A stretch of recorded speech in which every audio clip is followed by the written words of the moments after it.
Será que Deus controla todas as decisões humanas? Encontramos um exemplo da poderosa intervenção de Deus nos assuntos humanos no livro bíblico de Daniel. Nessa conhecida história de seu segundo capítulo, Nabucodonosor, o grande rei da Babilônia, teve um sonho perturbador. Daniel, um jovem judeu que foi forçado a servir no palácio do rei, recebeu a inspiração divina para dizer a Nabucodonosor que seu sonho fora inspirado por Deus. Daniel descreveu que o sonho envolvia uma estranha imagem de um homem com uma cabeça feita de ouro, os braços e o peito de prata, a barriga e as coxas de bronze, as pernas de ferro e os pés de ferro misturados com barro. Uma grande pedra esmagou os pés da imagem, e ela desabou e se tornou um monte de entulho, que foi levado pelo vento.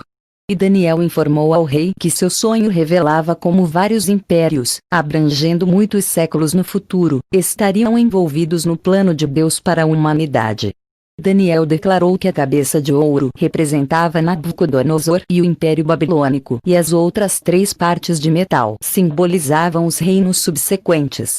A história mostra que a Babilônia foi seguida pelos impérios persa, grego e romano. O primeiro desses impérios interagiu com a nação judaica. O quarto império interagiu tanto com a nação judaica quanto com a igreja fundada por Jesus. A profecia termina com a esperança de um evento futuro, quando o Deus do céu levantará um reino que não será jamais destruído. Daniel 2:44. Vemos na história de Daniel um homem que, embora vivesse em uma terra estrangeira, entendia qual era sua verdadeira cidadania. Um exemplo de como Deus também permite que os seres humanos criem sua própria destruição se encontra em uma história da antiga Israel registrada no livro de Juízes. Apesar da interação de Deus com eles, a nação de Israel passou séculos presa em um ciclo autodestrutivo. Durante esse tempo, um homem chamado Abimeleque, filho do juiz Gideão, conspirou com outros homens ávidos de poder.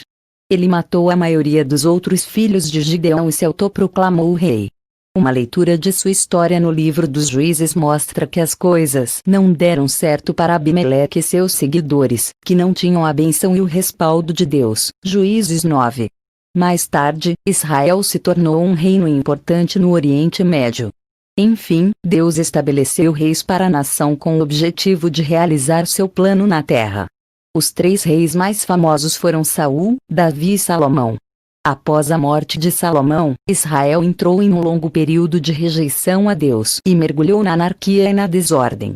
Cerca de 200 anos após a morte de Salomão, Deus disse ao profeta Oséias para alertar a nação sobre uma futura invasão: coloque a trombeta em seus lábios. É como uma águia sobre o templo do Senhor, porquanto quebraram a minha aliança e se rebelaram contra a minha lei. Israel clama a mim: ó nosso Deus, nós te reconhecemos. Mas Israel rejeitou o que é bom, um inimigo o perseguirá. Eles instituíram reis sem o meu consentimento, escolheram líderes sem a minha aprovação. Oséias 8, 1, 4, NVI. Por causa da rebelião deles contra seus caminhos, Deus não estava guiando diretamente o governo ou a sociedade de Israel. Isso chocou os israelitas, que gritaram: ó nosso Deus, nós te reconhecemos. Mas Deus respondeu dizendo que não os aceitava.